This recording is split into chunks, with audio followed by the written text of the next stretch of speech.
Bir başka köpek de kavga etmeye başladı. Ve ben burayı satın almaya karar verdim. Oo, daha gidiyor mu böyle? Borulara bak. Tavukların özel hayatı kalmadı. Tamam. Tavuklar yiyorsa ben de yerim abi. Ya yenir tabii canım. Ya niye mi? Abi çok düzenlisin ya. İşleri dışında her şeyin çok güzel olduğunu fark ettim. Betonla ilgili, taşla ilgili böyle kalıcı bir şey yaparlarsa bunun geri dönüşü olmuyor. Bu sefer de Anladım daha sıkıntı yaşıyorlar. Keyifleri yerinde. Gösterelim. Bir soralım bakalım keyfi yerinde mi? Tarımın bence bir eğitimi yok. En mutlu zamanlarımı yaşıyorum. Oğlum yanımda. Oğlumla beraber 16 yaşında bir oğlum var. Sabah kalktığımızda kuş cıvıltılarıyla uyanıyoruz. Hayvanlarımıza bakıyoruz. Yiyeceklerimizi üretiyoruz.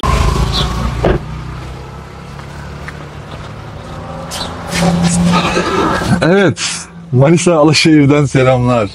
Nereye gitsem orayla ilgili mutlaka Murat şunu ye, bunu ye, buraya git, şu sokağa, şu caddeye mutlaka gir, burayı görmeden gelme diye söylüyorsunuz. Çok teşekkür ederim. Bu vesileyle şu anda bu videonun konusu olan Alaşehirlilere selamlar. Burada olduğumu Instagram'dan bildirmiştim çünkü herkes bir şeyler yazdı. Çok teşekkür ediyorum. İncil'de geçen ilk 7 kiliseden birinin bu sınırlar içinde olduğu, Emcelli biberin çok fazla konuşulduğu ve tüm sokaklarında, tüm caddelerinde kapamanın çok fazla seslendirildiği Alaşehir'deki bir videoyla karşınızdayım.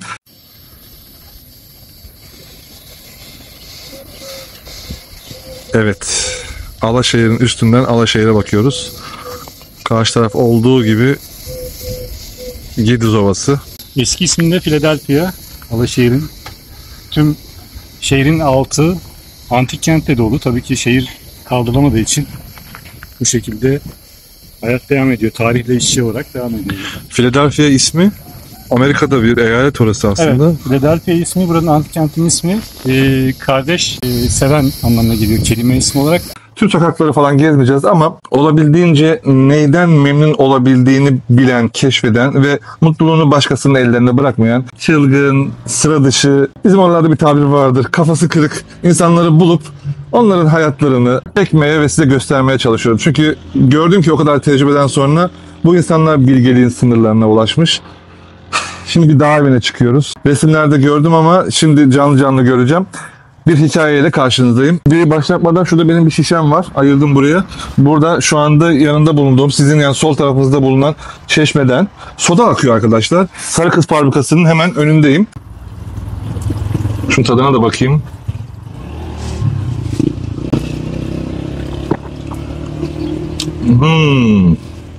Sanki böyle bir metali falan yalıyormuş gibi ya.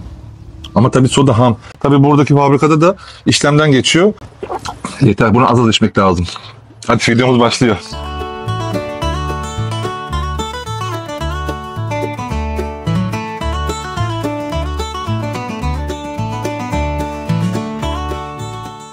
Ben Melih, yaklaşık 25 yıllık bir eczacıyım. Alaşehir ilçesindeyiz. Alaşehir'in Evrenli mahallesindeyiz, köyündeyiz. Bir dağ köyündeyiz aslında. Aşağıda bir vadide dere yolu var. Derek yolundan kenardan yürürken ilk defa bu köyü gördüm. Bu köyü gördükten sonra hatta yanımızda arkadaşım bir kurt köpeği vardı. Hiç unutmuyorum. Tam yukarıda köyden yukarı çıkarken bir başka köpek de kavga etmeye başladı. Biz orada durduk. Rasim abi diye bir şu an komşum olan insanla tanıştım ve buranın satılık olduğunu söyledi ve ben burayı satın almaya karar verdim. Abi evin pencereleri de böyle eski tip demir pencereler. Bu aldığında böyle miydi? Aldığımda böyleydi. Sadece renklerini değiştirdim. Biraz daha böyle Bodrum. Herkesin içinde böyle bir Ege sevdası var. Ege. Çok fonksiyonel şeyler. Adam yani bir önceki sahibi mesela buradan böyle bir şey yapmış. Basit. Bu kadar çok basit ama çok kullanışlı. Kapattığında da güvenlik anlamında her anlamda çok rahat bir şey. Basitliğine hayranıyım ya. Bunu buradan kapattığında bunun tekrar açılmasını engelliyor. İçeride de kilit sistemi var zaten. Bunun açılmasını engelliyor. Sadece bir çivi, bir tane de hortumdan parçayı kopartmış. Ve buna çok saygı duydum ve bunu ben böyle bulunduruyorum. Aynen devam ettiriyorum. Şey yapıyorum yani. Sağlam şurada kayalar gördüm. Yani sırtını dayamış oraya. Evet. Muhtemelen bu bayağı bir içine girmiştir abi. Altta temelde bayağı kaya var. Altta buraya gösterir misin? Şu kaplama, gerçi bu kaplama kendisi şey değil. Su almasın diye. Hı. Kaya değil ama alt taraf kaya taban bayağı bir girmiştir yani. Aynen. Teraslar ağızlar hep verimli oluyor. Kaç dönüm burası? Yaklaşık burası 2 dönüme yaklaşık. 2 dönüm. 2 dönüme yaklaşık. Soba yakıyorsun. Soba yakıyorum ama aynı zamanda güneş enerjisinden ısı pompam da var. Yani olur da büyük bir kuzenem var. Genelde kuzineyle ısınıyorum. Bazen eve geç geldiğimde bilmem ne soba yakmakla uğraşmak istemediğimde vesaire güneş ışığında kullanıp yani güneş enerjisinde kullanıp ısı pompasıyla ısınıyorum ve şey yapıyorum. Her türlü ortamı kendine hazırlamış oldun zaten. Aynen. Ya şey kısmını kaçırmamak lazım. Köyde yaşamak illa rezillik anlamına gelmiyor. Bazı konforları yaşamak da lazım. Yani ben burada tamam kuzineyi kullanıyorum. Odunlarım var. Doğadan kendim getirdiğim odunlar var. Bahçemden çıkan. Onlarla beraber ısınıyorum ama bazen o yakmak istemiyorum ki. Bu önemli bir şey. Yani orada bunun altyapısını da kurmak lazım. Yani Kesinlikle bu eziyet değil yani. Bir eziyet olmaması da lazım belki de. Evet. Ya imkan varsa, teknolojide müsaitse, olanaklar da çıkmışsa bunu niye değerlendirmiyor? Genelde aslında iyi hatırlattın abi. İnsanlar bu algıya düşüyor veya o hayatları yaşayan insanları izleyenler de aralar dolaşıyor herhalde. Arı değil. O şeye düşebiliyor. Köydesin, biraz lüks yaşayamazsın.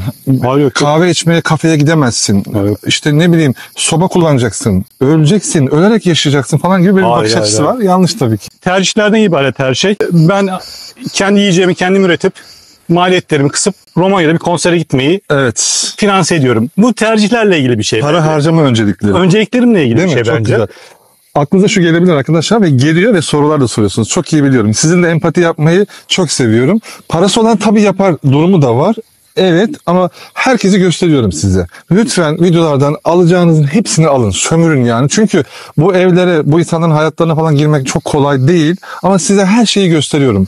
Parası olanı da olmayanı da. Zengini, fakiri, siyah, beyaz, Müslüman, Yahudi hepsini gösteriyorum. Göstermeye çalışıyorum. Yani siz de olanaklarla kendinizde ne alıyorsanız alın. Merhaba, ben Deniz. 16 yaşındayım. Babam bu evi aldığında ilk bir garipsemiştim. Yani nasıl olacak, nasıl edecek? Ama bir köpek hayalim de vardı açıkçası. Yani köpeklerle, hayvanlarla çok haşır neşirim normalde de. İşleri dışında her şeyin çok güzel olduğunu fark ettim.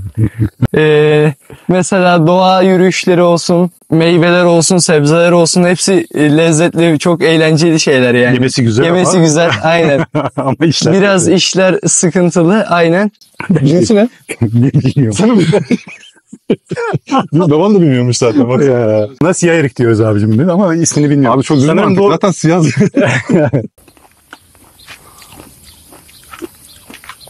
Böyle bir erik. Adını bilen var mı? Burada üzümlerle beraber karışmış kardeş kardeş duruyorlar. Bu da bizim bir üzüm çeşidi.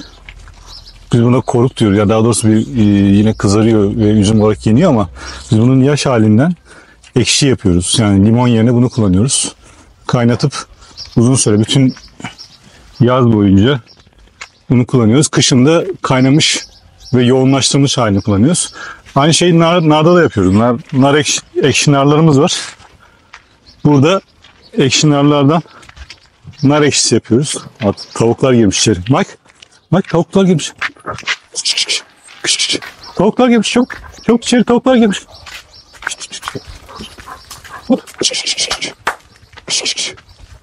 Mike tavuklar içeri girmiş. Tavuklar dışarı. Dışarı. Aferin. Gel içeri geç. Bak orada da var koş. Koş orada. Zıpla. Aferin oğluma. Gel artık tamam gel. Çocuk. Aferin. Abi ne kadar söz dinliyor ya. Aferin. Mike'la aramızda tabii böyle hep beraber olduğumuz için ilişkimiz çok şey.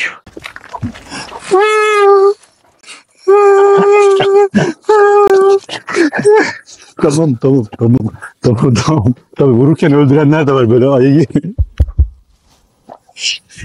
Hemen gelin desteğe gelirim ya. Değil mi oğlum? Dışarı gideceğim zaman otomatik yemliği koyuyorum. Şu an manuel kendi. Sulukları zaten otomatik. Kapısı otomatik. Aynı zamanda bir de kamera sistemi koydum buraya. Herhangi bir bazen ses oluyor, bir şey oluyor ya da gece bir ses duyduğumda direkt cep telefonundan ya da televizyondan bakıp bir sorun varsa müdahale ediyorum. Yani Tavukların özel hayatı kalmadı ya. Ha? Tavukların özel hayatı kalmadı. Orası tabii öyle. Bu konuda yani şeyler yani dava açabilirler herhalde. Aldığın eğitimler var mı? Nelerle ilgileniyorsun? Neyi öğrenmekten keyif aldın? Ya bu açıkçası tarımın bence bir eğitimi yok. Bak direkt net söylüyorum. Evet. Ne diyor? Açalım. Tarım bir kültür. Yani aktarımla gelen bir şey. Yani ben buraya 5 sene önce geldiğimde bu domatesin yetiştirmekle ilgili çok ciddi sıkıntılar yaşadım. Evet. Köyden insanları çağırdım. Dediler ki bu domatesi yan yatıracaksın. Üzerini toprak örteceksin. Mesela şöyle göstereyim sana. Örnek söyleyeyim, yatırma deniyor buna. Bunun kökü aslında ta burada. Buradan toprakla yatırıyorsun. Dalları toprağın altında kalıyor ve birden çok dal toprağın altında kalıp köklenmeye başlıyor ve daha fazla verim artıyor. Örnek olarak söyleyeyim. Bunu bir herhangi eğitimde görmüyorsun. Herkesin bildiği bir şey var, onu paylaşıyor. O da onu biliyor.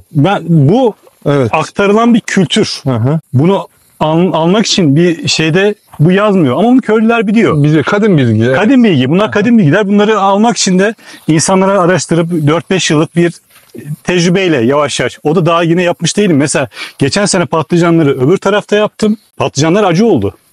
Diğer tarafta yaptın. Evet. Niye diye araştırdım. Oradaki toprağın geçirgenliği fazla olduğu için su beklemiyor. Beklemeyince patlıcan da suyun içinde kalmayınca acılaşıyormuş. Ne kadar hassas, ince bilgi. Çok ince bir nokta.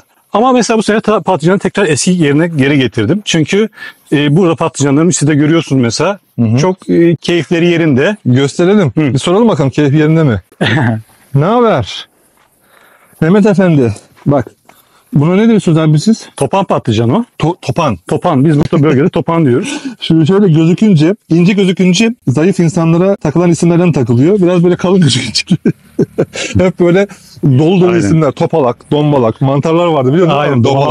Domalan mantarı var. Bir de. Güzel.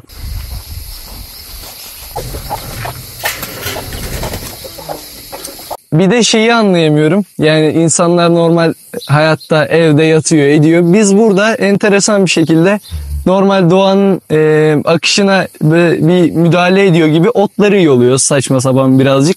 O biraz beni yoruyor ama bunlar dışında, bu anlattığım zorluklar dışında yaşaması mükemmel bir yer ve insan burada yaşlanmaz diyeyim yani size. Hayvan gübresi. Sularken suyu bunun içine veriyorum. Su buradan araya doğru akıyor. Yani bunun şerbet deniyor buna. Gübrenin şerbetini kullanıyorum. Gübreyi direkt yapınca kökler yanıyor. Gübrenin suyunu kullandığım zaman suyla beraber seyrettiğimde daha iyi verim oluyor. Dozlu bir şekilde. Dozlu bir şekilde verilmiş oluyor işte. Bu hayata ilk geçmek isteyenler, ilk bahçeyle ilgili, ya hemen evimi yapıyorum, şu anda burada yapılıyor ama Evet. ilk yapmam gereken şey şu diye söyleyebileceğin ne var? Kesin kararlar almasınlar.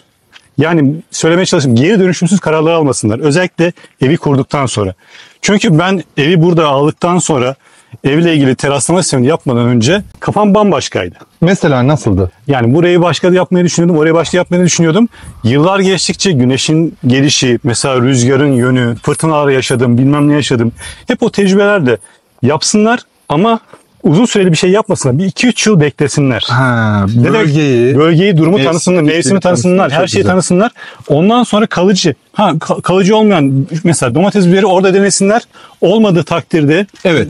başka bir yerde yapsınlar. Bu önemli değil. Ancak betonla ilgili, taşla ilgili böyle kalıcı bir şey yaparlarsa bunun geri dönüşü olmuyor. Bu Zor. sefer de Anladım abi. daha sıkıntı yaşıyorlar. Mesela ben bu çardağı Evet. aşağıda yapmayı düşünüyordum. Bir gün baktığımda orada balkondan baktığımda o çardağın benim bütün manzaramı etkileyeceğini düşündüm. Onu o an göremiyorsun ama O sonra an göremiyorum. Ben çok ilk başta yaptırsaydım oraya yaptıracaktım çok mesela. güzel. Ya bunlar çok değerli, çok kıymetli bilgiler ya. Yani burada şu an bu videoda bakın ben olmayabilirim. Yani biz veriyor diye değil. Yani başka videolarda da izleyin. Bunlar çok değerli ve size zaman kazandıracak, Tecrübe. paranızı harcattırmayacak şeyler Aynen, yani. aynen. Ben bunu çok seviyorum. Bak burada da çok güzel bir kamera yapmış. Abi hava çok dönüyor ya. Bir Çok, esiyor şu çok anda bak. güzel. Az önce güneş Şu an vardı. fırtına gibi bir şey Şu an başladı. saçlar oynuyor. Karma çorman olduk zaten yani. Bak burada güzel enerji dolu renkleri buluşturmuş. Şu manzaraya bakın. Abi şimdi burası Evrenli köyü, Evrenli mahallesi. Şurada az önce balkondan bakarken bir derinlik, bir vadi gibi bir şey var. Bu dağların uzantıları nedir? Nereye doğru gidiyor? Hangi Şimdi burası dağlar? Bozdağların, Bozdağlar sıra dağlarının Hı hı. en uç noktası. Sarıgöl'de işte Turgutlu'dan başlayan Turgutlu, Salihli, Alaşehir vesaire Geliz Ovası'nın son kısımlarındayız artık. Ama ya daha henüz oluşmadı ya da hiç karşı tarafta bir şey yok. Yani Yok, bir yerleşim olmamasının yok, sebebi bir şey- ev yok, bir sebep bir şey nedir? Çünkü burada göreceğin gibi şu gördüğün şey temel yapılar. Buralarda daha önce evler varmış. Bu evler Yörüklerin evleri. konarların evleri diye geçiyor. Yani yürüdükleri zamanki istasyonları. İstasyonları, yörükler de tabii tamamen doğaya göre kendilerini ayarladıkları için en iyi şekilde kendilerini koruyacak, kollayacak ve sistemli bir barınma ihtiyacını öne alıyorlar. Çünkü güneşin doğuşuna bakıyorlar, rüzgarın yönüne bakıyorlar. Kendilerini nasıl rahat edeceklerini, nasıl sıkıntı yaşamayacaklarını yerler buluyorlar. Karşı taraf saat 12'den 1'den önce güneş görmüyor. Kışı düşün mesela, kışın burada olduğunu düşün.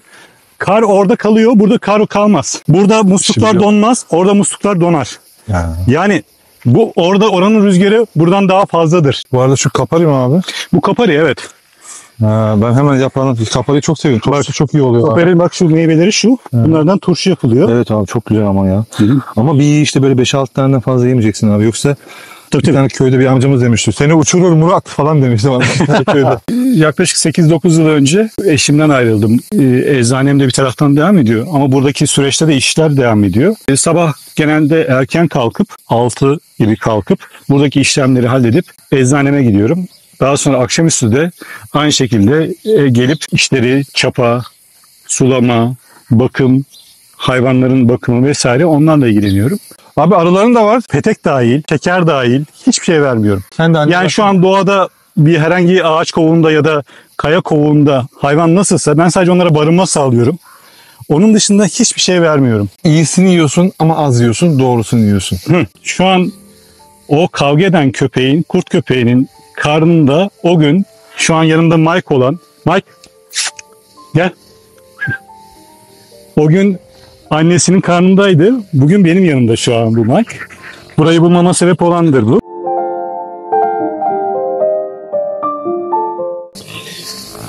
Ve bu süreçte yaklaşık 4-5 yıllık falan bir süreç geçti. Buradaki tüm ihtiyacımı doğadan karşılayabilecek şekilde doğaya verdiğim zararın minimize edip hatta sıfırlayıp artıya geçmek üzerine bir hayat sürmeye başladım. Hiçbir organik atığın atılmadığı, ilaçlama yapmadan ürün alabildiğimiz, almaya çalıştığımız daha doğrusu bir sürece doğru gittim. Abi burası tavuklar için, tavukların gezinti alanı herhalde. Burası tavukların eğer kapatmam gerekirse gezinti alanı. Şurada da ayrı bölümler var, kuluçka bölümleri var. Hayvanlar kuluçkaya yatmak isterlerse. Abi sana bir şey soracağım. Buyur. Şimdi tavuklarla ilgili birçok arkadaşım veya gittiğim işte çevremde benim zaten hep tavuklar olan insanlar var abi.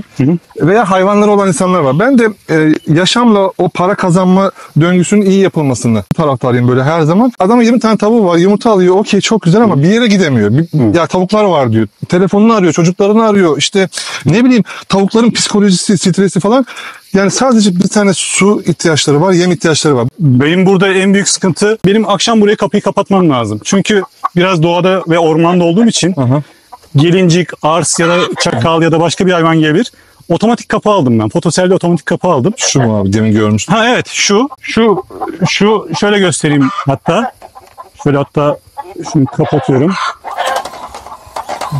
Şimdi manuel halde yapacağım. Evet. Gece bu şekilde otomatik kendisi kapanıyor. Daha sonra gündüz olduğunda bunu şey yapıyor, otomatik olarak açılıyor. Açıyor. Işığı görünce açılıyor. Işığı görünce çok basit bir şey aslında. Çok basit bir şey ama benim için hayat kurtaran bir şey. Benim akşam gelip burayı kapatmak ya da sabah gelip açmak zorunda kalmamam gibi bir şey var. Yani zaten insanlar tasmadan kurtulmuşlar, kalıplardan kurtulmuşlar bu hayata geçerek. Aynen. Bir de tavukların tasmasını mı takacaklar? Aynen. Aynı şey köpekler için de geçerli. Evet. Köyün bir elektrik şebekesi var ama su altyapısı yok. Suyumuz dağdan ya da sondajdan geliyor. Burada artan ürünlerimizi konserveleyip daha sonra yazın konservelediğimiz bu ürünleri kışın da yemeye devam ediyoruz. Abi çok düzenlisin ya. Bunların hepsini sen mi yaptın? Evet, sebze yatakları deniyor. Bunu da daha önceden yani bir yerde ben de öğrendiğimde en alta kalın odun kütükleri koydum. Üzerine dallar koydum. Tamam. Üzerine yaprak koydum. Odunların da en altına mukavva koydum. Ondan sonra toprak başlıyorsunuz. Bu böyle yaptığınız takdirde yaklaşık 5 yıl hiç gübre vermeden kendi gübresini yavaş yavaş kendi oluşturarak, kendi organik yaşamını, kendi bakteri döngüsünü oluşturarak sebze alabileceğin yer oluşturuyorsun. Evet, çok güzel. Domatesler var. Biraz böyle cins seviyor musun abi, cins? Ticaretten daha çok işlevselliğe önem veriyorsun ya. Yani daha doğrusu zevkten daha çok işlevsel. Şu an domates önemli benim için. Evet. Sadece genetiği çok bozulmamış, bilinmiş yerden almaya çalışıyorum. Tanıdık bildik yerden. Mesela bunlar pembe domatesler ama sırık domatesler. Pembe sırık domatesler. Oo, bu mükemmelmiş abi. Hani böyle bizim bu tadı yakaladığımızda söylediğimiz cümle var ya. Evet. Bahçe domatesi mi o? Falan. Evet, Hani evet, aynen. Çocukluktaki tatlar. Çocukluk tatlar, evet. Her tarafta fesleğen göreceksin. Her Evet. tarafta kadife çiçeği göreceksin. Evet. Bunlar buraya sineklerin gelmesini, işte kırmızı örümcek denilen bir rahatsızlık var. Onun gelmesini engelleyen şeyler. O zaman için bunu çok anlamlandıramadığım ama daha sonradan bunun biyolojik olarak altyapısını anlayabildiğim bazı süreçler var insan hayatında. İnsan bilinçaltının daha etkin olduğu 6-7 yaş grubu yavaş yavaş bilinçaltından bilinç devresine geçer insan. Ve bilinçli bir şekilde hayatına devam eder. Bu süreç nereye kadardır? Yaklaşık 35-40 yaşlarda kişiye göre değişen bilinç devreden tekrar yavaş yavaş çıkmaya ve bilinçaltı devreye girmeye başlar. Avantajları ve dezavantajları vardır hayatımızda. Ama bu sürecin insanlara düşündürttüğü bir şey vardır. Ben kimim, neyim ve bu hayatta ne yapmak istiyorum? Bunu bulmaya çalışırken de ben demeye başlar ve daha çok ne istediğimize odaklanırız. Buna odaklandığımızda insanlar tarafından hatta bencillikle bile suçlanabiliriz. Yani çok özel bir zevkiniz vardır. Ben atıyorum yıllardan beri motor kullanmayı çok seven bir insanım. Ailemin ya da başkalarının baskısıyla alamadığım, onları da haklı olarak söylüyorum, tehlikeli olduğunu düşün. Bir gün bir yerde motor almam gerektiğine karar verdim. Bu 40'lı yaşlarda falandı. Ne bileyim zevklerim zıpkınla balık avlamak vesaire. Bir gün bir yerde de şunu da anlıyorsunuz. Beraber hareket ettiğiniz bazı kişilerin ya da bu eşiniz olur, arkadaşlarınız olur. Aynı frekansa giremediğinizi fark ediyorsunuz ve orada yollar birden ayrılıyor. Ama bu aynı zamanda kötü bir şey anlamda değil. Yani insanların farklı ihtiyaçları ve istekleri oluşmaya başlıyor dünyada. Ve orada bir ayrılma noktasına geliyorsunuz. Bu ayrılma noktasından sonra da insanlar kendi isteklerini daha önemseyen bir noktaya geliyorlar. Cebimde hala kalmış abi limon. Limonotu mu? Limonotu. Ve Melisa. Melisa. Şimdi şunların bir tanesini böyle koyduğun zaman bir tane bardağa al sana çay işte abi. Evet, evet. Bunu sormadan gitmeyeceğim. Burada hazır doğal çim değil, yonca bunlar. Ya, Fare kulağı da var mı abi arasında? Yok yok. Çim bence doğaya yapılmış en büyük kötülüklerden bir tanesi. Yani araştırdığımda da bunu gördüm. Çok fazla su, çok fazla enerji ve biçtiğinde hiçbir işe yaramıyor. Hiçbir hayvan yemiyor. Yani son dönemlerde özellikle belediyelerin bile buna bodur yonca deniyor. Çok uzamıyor. Bodur yonca. Bodur yonca yapmaya başladıklarını gördüm. Araştırdığımda da bu bodur yonca hem az su istiyor hem de kışın dayanıklılığı daha iyi. Bir de ben bunları biçtiklerimi tavuklarıma veriyorum. Tavuklar Onlar da yiyor, yiyor. Yani bir döngü var. Onlar da bana yumurta veriyor. Evet. Böyle bir döngü var. Bu döngüyü sağlıyoruz yani. Tavuklar yiyorsa ben de yerim abi. Ya yenir tabii canım. Yani niye mi? Tavukların dışkısını yine bunlar gübre veriyorum. Yani böyle bir çok güzel bir alışveriş var arada. Evet. Onun yerine limonatını yesem olur mu? Şu an kendi hayatım için söylüyorum. En mutlu zamanlarımı yaşıyorum. Oğlum yanımda. Oğlumla beraber 16 yaşında bir oğlum var. Sabah kalktığımızda kuş cıvıltılarıyla uyanıyoruz. Hayvanlarımıza bakıyoruz. Yiyeceklerimizi üretiyoruz. Doğada yürüyüşe çıkıyoruz. Bazen onunla beraber balığa, yüzmeye gidiyoruz yakın yerlere vesaire. Ama söylemeye çalıştığım şey şu. Yerine getirebileceğiniz beklentilerin yerine geldiği takdirde mutluluk orada oluşuyor. Çok uç noktalarda beklentiler oluşturmadan kendi beklentilerinizin kendinizle farkına vararak bu beklentileri oluşturduğunuzda hayatta mutluluktan bence daha önemli bir şey de yok bu konuda. Burası da Muratçım. Evet. Benim ocak yaktığım, kızartma yaptığım şeyleri kavanozladığım, yani kilerim aynı zamanda pişirme yerim, zeytinyağlarım Evet. vesaire sirkelerim hepsi burada yer alıyor. Melih abi sana bir şey söyleyeyim mi? Buyur. Şöyle kameraya zaten seni gördüler. Hani buranın dışında insanlara bir şey anlatsan, tamam mı? Hani bu işlerden bahsetsen. Hani yüzün başka bir şey anlatıyor. Sen hani biz böyle ön yargıyı severiz ya. Yani kimse sana inanmaz yani. O inanmazdım. Hani değil mi? Hani çünkü yüz ifaden şeyin ve tarzın falan hani başka bir şeymiş gibi falan ama insanlarda böyle bir şey var. İşte insanlar bu hayatları seçebiliyorlar. Yaşadıkları bir şeyler var yani. Değil mi? Kesinlikle. Yani ya ama işte ama herkesin hayata bakış açısıyla ilgili bir şey. Ben ürettiğim bir şeyi bir gün arkadaşlarımın önüne çıkarttığımdaki aldığım zevk yani benim için en önemli şeyler ya da çocuğuma ya da ne bileyim arkadaşlarıma böyle bunu sunmak ya da hep beraber gelip şuradan bakın armut kopardık beraber yedik değil mi? Ne kadar güzel bir şey. Ya şunu Çok keyifli bir söyleyeyim. Karşımızda bazı insanlar çıkıyor. Yakıt istasyonlarında, dışarıda yürürken, arabada, trafikte, markette, orada burada. Yani o insanın 7 tane katmanı var. Yani bir yolculuk yapmak gerekiyor. Hemen böyle bir ön yargıyla Kesinlikle. o uyumsuzluğu oluşturmamak gerekiyor. Tartışmaya girmemek gerekiyor. Bir şeyler yaşayabiliriz. O yüzden Belki bir sürü ortak noktası olan bir insanlar kanlı bıçak oluyorlar. Çünkü o da şeyden başlıyor abi. Dinlemiyoruz ya. Birbirimizi dinlemiyoruz. O da oradan başlıyor. Nefis. Burası küçük, sanki böyle bir köyün de meydanı burasıymış gibi abi, değil mi? Aslında öyle. Yani meydanı burası. buraya işte korkulukta hala korkuları nasıl yapacağımı, bakın biraz önce bir şey konuştuk ya. Deniz oğlum diyor ki bana, baba burayı hala niye çevirmedik ya, işte sorun olacak bana. Ben diyorum ki hala buna karar vermedim. Ne yapacağıma, nasıl yapacağıma. Yani gidip de profilden bir şey yapmak da istemiyorum. Hı hı. Ama mesela yukarıda ne yapmışım? Yukarıda saksılarla bir korkuluk yapmışım. Gibi olabilir. Orada olabilir ya da normal çit de olabilir. Yani şey de olabilir. Burada da öyle bir şey istiyorum. Burada arabayı garajda döndürmek için, dediğim gibi meydan gibi, akşamlar oturduğunuzda yıldızları görmek için. Yani üstü açık oluyor. Öbür tarafta üstü kapalı ama burada üstü açık. Gece bir akşam belki burada oturduğumuzda göreceksin. Hayatını görmediğin kadar yıldız göreceksin. Ve mesela. Net göreceksin yani. Hava eğer izin verirse, eğer bir sıkıntı bulut olmadığı takdirde. Yani Çok acele etmesinler. Biraz önce bir soru sormuştun ya, ne yapsınlar diye. Çok acele etmesinler. Keyfine varsınlar işin. Ve yavaş yavaş yaşaya olundukları yerleri her yıl bir adım atsınlar. Her yıl bir şey koysunlar. Bizden 10 tane şey yapıp da zevkten mahrum kalmasınlar. O yolda olmanın tadını çıkarsınlar. Evet. Önemli olan yolda olmak diye bir deyim güzel, var. harika. Doğru bir deyim. Aynı şeyleri okumuşuz abi yani. Önemli olan yolda olmak. O yolda giderken ben işte köyden arkadaşlarla, komşularımla beraber bu duvarları yaptık. Yamuk olması hiç önemli değil. Ne olduğunu sağlam olsun. Sıkıntı yaratmasın bize. Ama hep beraber yaptık. Sanki böyle imece usulü gibi. Beraber oturduk, yedik, içtik. O bir anı ettik. Kaldı değil mi abi? Şurada bir tane yamuk yer var. Arkadaşlarda bir komşum var. Mehmet diye bir komşum var. Diyorum ki her gösterdiğinde senin yüzünden yamuk burası diyorum, tamam mı? Bu bizim şey yani. Aranızdaki bir iletişim aracı. İletişim aracı yani. Bazı insanlar çünkü eksik abi bunlardan. Hani bazen karşıma birileri çıkıyor, diyorum ki ya hiç mi arkadaşım yok diyor mesela, ama hiç mi dedim birine yanlış bir adres sormuyorsun yani. Evet. Hiç mi böyle saçma sapan böyle bir hareket yapıp pardon falan deyip hani hiç mi böyle bir iletişime girmedin mi? Nasıl giremezsin yani? Kesinlikle. Bazı insanlar böyle işte iletişim her şey abi ya. Her şeyi başlatıyor iletişim. Yani. Büyük ihtimalle her tarafta bir boru var diyecekler. Yani ben aslında tembellik için çalışan bir adamım.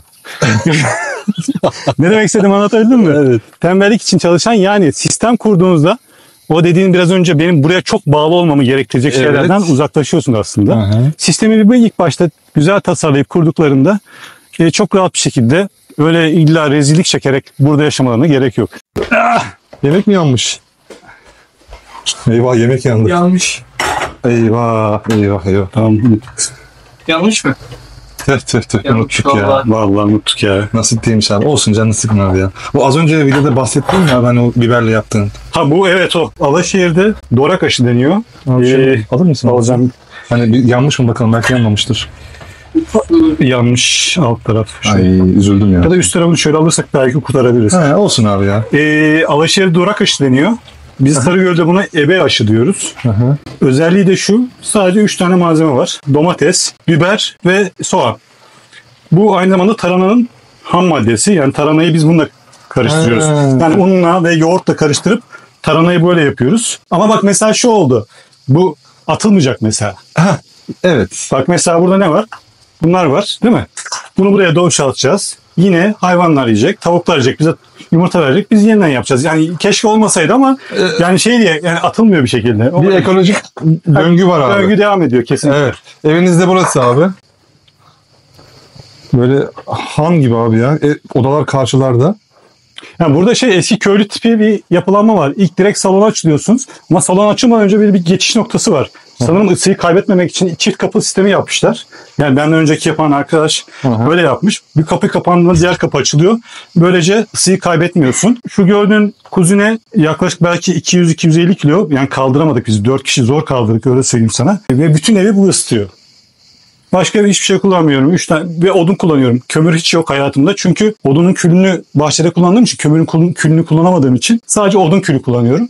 2 tane odamız var. Banyomuz, tuvaletimiz o diğer tarafta. Abi nereden geldiği belli oldu bilgilerinin abi. Ne güzel bir kütüphanem var. Bunlar denizin şeyleri. Bunlar direkt güreş.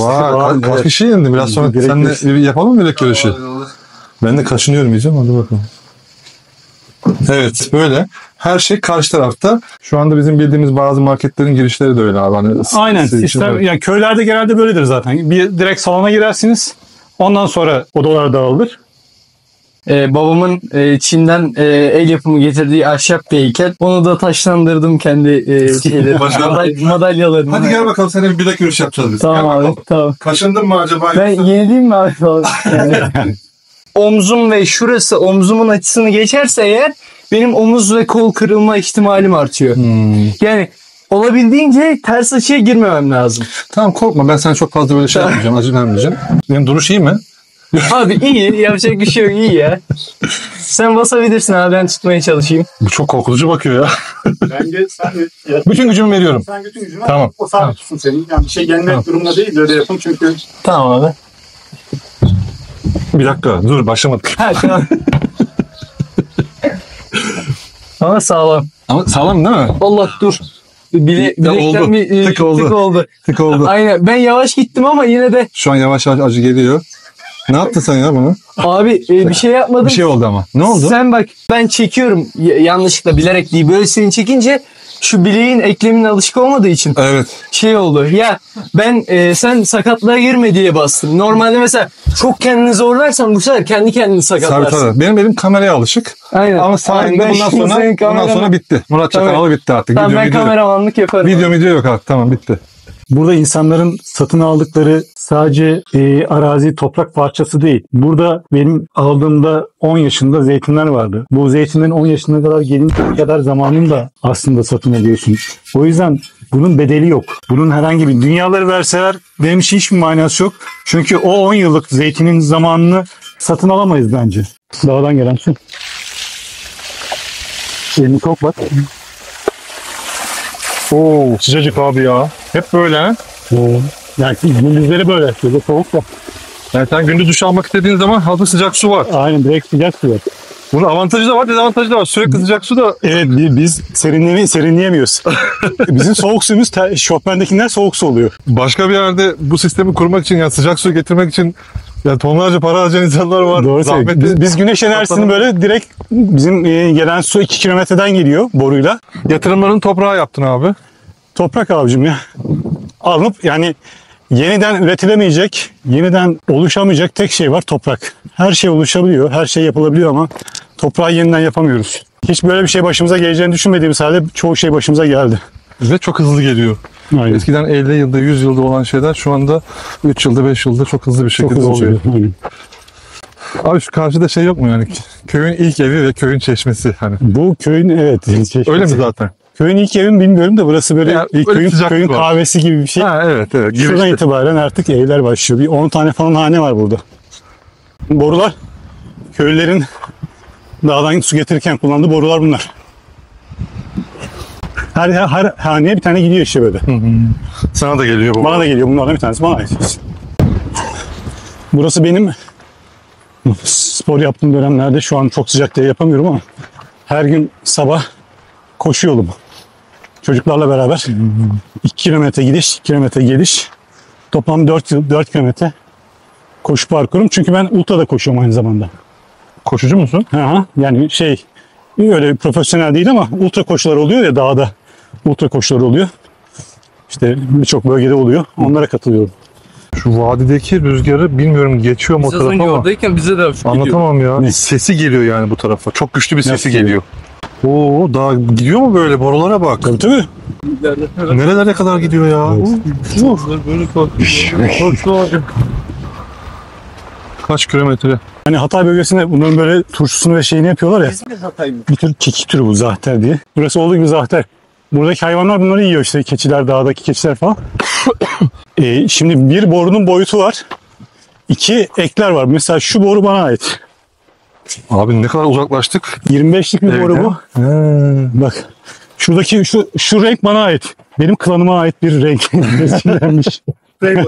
Sprey boyayla boyanmış. İşaretledin sen onu ya. Evet, işaretledim. O kadar böyle örgü gibi şuraya bak. Aşağıya görüyorsun değil mi? Aşağıdaki boru. Evet. Borular var ve sen 2 kilometre uzakta evinden hangi boruya ait olduğunu biliyorsun. Hayatta kalma içgüdüsü diyor. Bu 2 kilometrelik parkurun sonunda bir tane, yani tam olarak bilmiyorum ama galiba Roma döneminden yine şehre su sağlayan su kemeri var. Onun Evet. kalıntıları var. Of of of. Bu ne ya? Sanki kendini Yüzüklerin Efendisi Mordor'a girerken görebilirsin bence. Güzel değil mi? Süper abi ya. Çünkü sen şu an ağzına çıkıyor abi. Böyle bir şey beklemiyordun değil mi? Abi şeyi çok seviyorum ya. O zamanlardaki yaşamı çok merak sürpriz ediyorum. yani. Çok sürprizli bir yer yani. Yani buralardan mı geliyor aşağıya su zamanında? Tabii zamanında büyük ihtimalle buradan taşımışlar ya da burada bir yol ya da başka bir şey tam olarak bilmiyorum ama dağın başında böyle bir şey beklemiyorsun hiç. Evet abi. Valla bayağı yürüdük abi. Neredeyse geldik Balıkesir'e kadar geldik yani. Hissedilen kilometre 100. Ama aslında gelinen kilometre 2. Şimdi şurada tabela görmüyorum abi. Balıkesir Evet. 57 kilometre falan. Bak şimdi şeyi göstereyim sana. Bu hortumların kaynak noktasını. Değil mi? Bu hortumlar gidiyor da nerelere gidiyor? Normalde burada dere var. Tabii derenin suyu azaldığı için derenin suyu bir yere akıtılıyor. Bir havuza. Havuzdan insanlar kullanıyor. Çünkü belediye böyle bir çözüm bulmadığı için insanlar kendi çözümlerini bulmak zorunda kalıyorlar. Tabii. Bu arada bütün hat boyunca senin rengin yeşil mi? Yeşil üzerine Tamam gördün. kırmızımsı bir şey var. Duruyor abi. Eğer sen bir yere falan tatile gidersen başka bir yerlere bana söyle abi ben anlarım senin boru kırılmış mı yırtılmış mı. Aynen. Gelir bakarım abi. Bak şu renk işte bak hatta. Şu benim boru. Şu. Evet boyamışsın bordo. Vay be. Burada su buraya geliyor. Burada bir su havuzu var. Su havuzundan. İnsanlar yaşamak zorunda. İnsanlar o nefesi almak zorunda. İnsanların suya ihtiyacı var. Onu bir şekilde bulmak zorunda abi. Aynen. O yüzden işte insan olduğumuz için her yere uyum sağlıyoruz abi.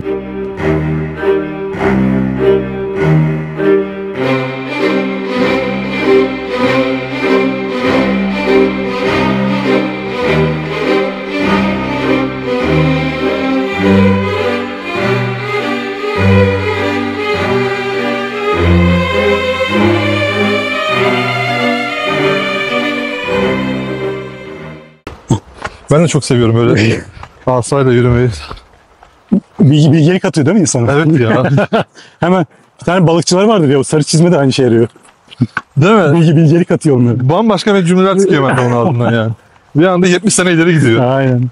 Abi işte elbise öyle bir şey abi. Ambalaj yani yıllarca satmayan çikolataya yeni bir ambalaj tasarım yapıyorlar abi. Evet, O çikolata satmaya başlıyor. Bak fark ettiysen Romalılar Türkçe yazmayı biliyorlardı. Güzel. O kadar eski bir dil bizimki. Güzel.